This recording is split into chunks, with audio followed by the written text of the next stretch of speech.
આમ આદમી પાર્ટી દ્વારા ભાદર નદીના પ્રદૂષણના ગંભીર મુદ્દે જે ખેડૂત સભાનું આયોજન કરવામાં આવ્યું। બાબર નદીમાં ઠાલવાતા કેમિકલયુક્ત પ્રદૂષિત પાણી વિરુદ્ધ અવાજ ઉઠાવવો અને ખેડૂતોના હિતોનું રક્ષણ કરવા મહેશભાઈ કોટડિયા સતત 16 દિવસથી ઉપવાસ ઉપર બેઠા છે। ત્યારે તેમને સમર્થન આપવા અને ખેડૂતોની લડાઈ લડવા આ સભામાં આવેલ મુખ્ય અગ્રણીઓ ઈસુદાન ગઢવી, પ્રદેશ પ્રમુખ આપ ગુજરાત, મનોજ સોરઠિયા, પ્રદેશ સંગઠન મંત્રી રાજુભાઈ બોરખતરિયા તેમજ જિલ્લા, તાલુકા અને શહેર સ્તરના અનેક કાર્યકર્તાઓ ઉપસ્થિત રહ્યા હતા। ખેતી પર અસર, પ્રદૂષિત પાણીને કારણે જમીન બંજર બનવી અને પાકને થતું નુકસાન, આરોગ્યના પ્રશ્નો, નદી કાંઠાના ગામોમાં દૂષિત પાણીને લીધે ફેલાતા રોગચાળા અંગે ચિંતા, તંત્રની નિષ્ક્રિયતા, ફેક્ટરીઓ દ્વારા છોડાતા ઝેરી પાણી સામે પ્રદૂષણ નિયંત્રણ બોર્ડની કથિત નિષ્ક્રિયતા સામે રોષ ઉઠવા પામ્યો હતો।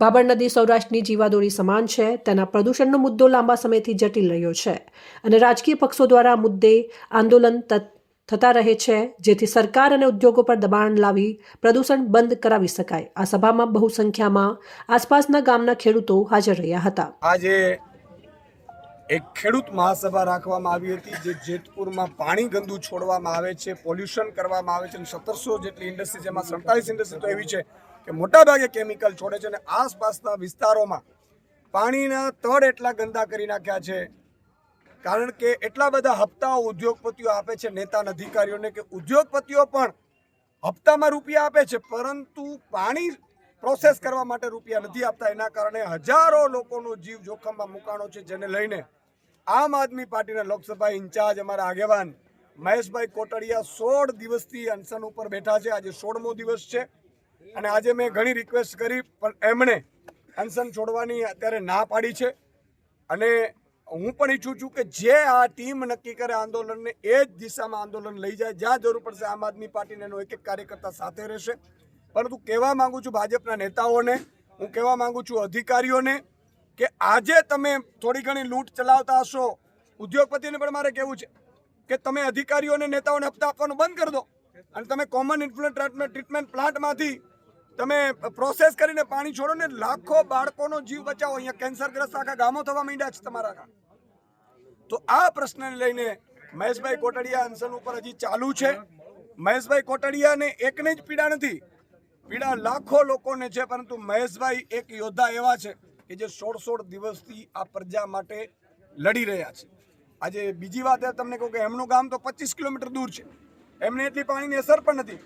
તો હું જેતપુર વાસીઓ, જે લાખ લોકો છે, પોરબંદર સુધી રહેતા ઘણા ગામડાઓના લોકો છે, એમને પણ વિનંતી કરું છું, કમસે કમ તમારા ગામમાં મિટિંગો કરીને હિતો ચર્ચા કરો કે આમ આદમી પાર્ટીને એના નેતાઓ અત્યારે જીવન મરણ વચ્ચે ઝોલા ખાઈ રહ્યા છે તમારા માટે। તો પ્રજાને પણ મારી વિનંતી છે કે આમાં સાથ સહકાર આપજો। જો સાથ સહકાર આપશો તો આંદોલન સફળ થશે ને તો જ તમારા બાળકોને શુદ્ધ પીવાનું પાણી મળશે, તમને સિંચાઈનું શુદ્ધ પાણી મળશે અને તમે સારી રીતે જીવન જીવી શકશો।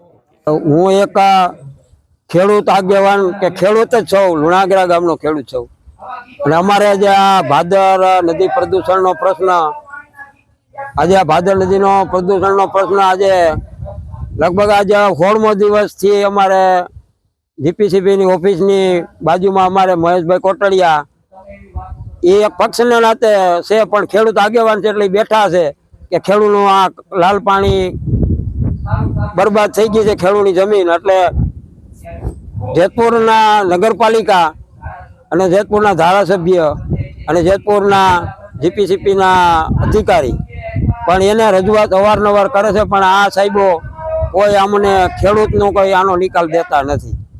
અને આ ટાણે આજે 16મો દિવસ છે તો અમારે દિલીપભાઈ ભુવાએ એવું કર્યું કે આપણે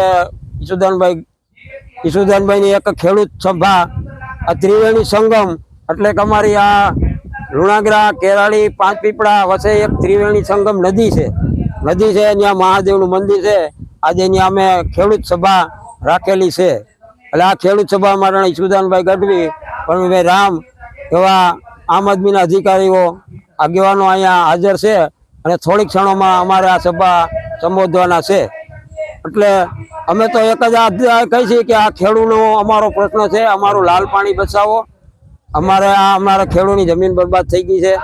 આ જમીન નદી અમારી એટલી પ્રદૂષણ છે, અહીંયા ભાદરનો પુલ નીકળ્યો છે, પુલ પાસે સફેદ પાણીનો અટાણે 400 ફૂટમાં સફેદ પાણીનો પટ્ટો હાલે છે અને ભાદરણા ફૂલે ફૂલ નાલા હાલે છે. વગર ચોમાસે ભરશિયાળે ચોમાસે ભાદરનું પાણી હાલે છે અને સફેદ પાણી એટલું હાલે છે કેમિકલ વાળું. અને અમારા લુણાગરા ગામના ખેડૂત 50 થી 60 ખેડૂતને પાઇપલાઇન છે, અટાણે જમીન એની બધી બરબાદ થઈ ગયેલી છે. 5 પીપળાના ખેડૂત છે, ત્યાં પછી કેરાળીના ખેડૂત છે, તે આમ તમે માનો ભૂખી બેનો ભરાવા જાય ત્યાં લગનના ખેડૂત બધા બરબાદ જ છે. અને અમારે તો લુણાગરામાં એક અમારા પાદરમાં જ આ નદીનો ભરાવો છે, ભાદર બેનો. અત્યારે પ્રદૂષણ એટલું ગંધાય છે કે કોઈની વાત નહીં. એટલે નદીમાં અમે જઈ શકતા નથી. અને અમારા માલધારી ભાઈઓ કે પશુપાલકો કોઈ અંદર જઈ શકતા નથી અને પાણી પીવા લાયક નથી. એટલે પાણી અમારે ગામડામાં હવેડામાં પીવા લઈ આવે છે. માલધારીને કોઈ નદીમાં પાણી પાવા લાયક નથી બધી ગામના. એટલે અમે સરકારને એવું કહી છીએ કે તમે આમાં અમારું કંઈક વિચારો. કારખાના કોઈ બંધ કરવાનો વાત નથી, પણ જે આ કેમિકલ યુક્ત પાણી છે, કેમિકલ યુક્ત પાણી છે તો એનું તમે ફિલ્ટર કરી નાખો. લાલ પાણી તો આવે જ છે અમારે 30 વર્ષ થયા, પણ અમને બહુ નડતું નહીં. પણ આ જે કેમિકલ આવ્યા મીડું એટલે અત્યારે પાણી બહુ નડે છે. તો સરકારને અમારો વિચારવું. જય હિન્દ, જય ભારત. કાકા, આપણે અત્યારે જે આ મહાસભા ને એવું બધું કરવામાં આવે છે, તો આજ સુધી કેમ કોઈ પણ નેતાએ મહાસભા કે ખેડૂત માટે આજ સુધી કોઈ પ્રશ્ન ન ઉપાડ્યો? હવે તો સાહેબ આમાં એવું છે, અમે નાના હતા તે અમારે આ 2-3 ગામના આગેવાનો મારાથી મોટા હતા, એ ઘણા આવેદન પત્ર દેતા, અરજીઓ દેતા, કલેક્ટરને દેતા, જેતપુર તાલુકામાં મામલતદારને દેતા, જીપીસી નોબેલ. પણ અરજી તો અમારી લગભગ ત્યાં કોઈથી ભોગતી જ નહીં. અને આમાં શું હોય, કોઈ ગમે કારણસર અમારા કોઈ આગેવાનો આની આગળ આવતા જ નહીં. એટલે આ પાર્ટી એક અટાણે ખેડૂતને નાતે અને ખેડૂતના નાતે અને દીકરા તરીકે આ પાર્ટી આગળ આવી છે. એટલે અમારે પાર્ટીને કોઈ નથી. એટલે અમે ખેડૂતો ગમે એને સપોર્ટ દે, ગમે પાર્ટી મોર આવે. એટલે અમારે એવું કાંઈ નથી કે આ પાર્ટી મોર આવે તો અમે આને સપોર્ટ દઈએ. અમારી મોર આવે.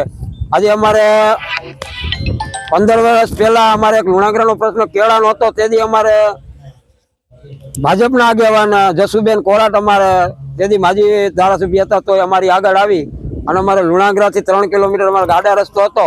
અમે હોકરામાં હાલતા, તેથી ભાજપના જસુબેન હતા અને અમને રસ્તો કલેક્ટર પાસે જઈને અમને રસ્તો ખુલ્લો કરાવીને ઉપર સહેલું કરીને ઉપર રોડ બનાવી દીધો. અમારા ખર્ચે અમે રોડ બનાવ્યો, પણ જેથી તાલુકામાં મામલતદાર પાસે ગયા તો જવાબ દીધો અને કલેક્ટરે જમીન અમારી જે દબાણની હતી એ જમીન બધી દબાણની અમારા ખેડૂતોને કાઢવી અને રાજી ખુશીથી ડિમોલેશન કરાવી અને ખેડૂત અમારા રસ્તો ઉપર 3 કિલોમીટરનો કરી દીધો. તેથી અમારા ભાજપના જ આગેવાન હતા, અમારા મોરી આગેવાન હતા રવજીભાઈ મોરી, થી પછી જયંતિભાઈ ભુવા, સુભાષભાઈ બ્રાહ્મોલિયા અમારા હારે આવી અને અમે 10-15 ખેડૂત અટાણે કલેક્ટર ગયા હતા જે 2015માં. તો અમારો પ્રશ્ન હલ થઈ ગયો. એટલે એવું કાંઈ કોઈ અમારો ખેડૂતનો ઈરાદો નહીં, ગમે પાર્ટી આવે, પાર્ટી આગળ આવે, પાર્ટી આગળ આવે તો અમારો કંઈક નિકાલ આવે ને. ખેડૂત તો કોણ અમારું સાંભળવાના? અમે ખેડૂત શું કરીએ એકવાળા? એટલે અમારે ગમે પાર્ટીને સપોર્ટ લેવો જ પડે. રસ્તા બાબતે તમે જેવી રીતે વાત કરી કે માજી ધારાસભ્ય જસુબેન કોરાટ હતા અને એમણે આ કામ કરાવી દીધું હતું, તમારું જે ધારેલું કામ હતું એ કરાવી દીધું હતું બધા ખેડૂતોની આગેવાનીમાં રહીને. તો પછી આ ભાદરનો જે પ્રશ્ન છે, પ્રદૂષિત ભાદરનો, એ બાબતે કેમ તમને એમને રજૂઆત નથી કરી? સાહેબ એમાં એવું તો છે ને કે જસુબેન તો હવે અમારા પછી એમાં કઈ ન હોય. અમારા જે આગેવાનો હતા. અહેવાલ નયન રાવરાણી, સંબંધ ભારત ન્યૂઝ, ધોરાજી.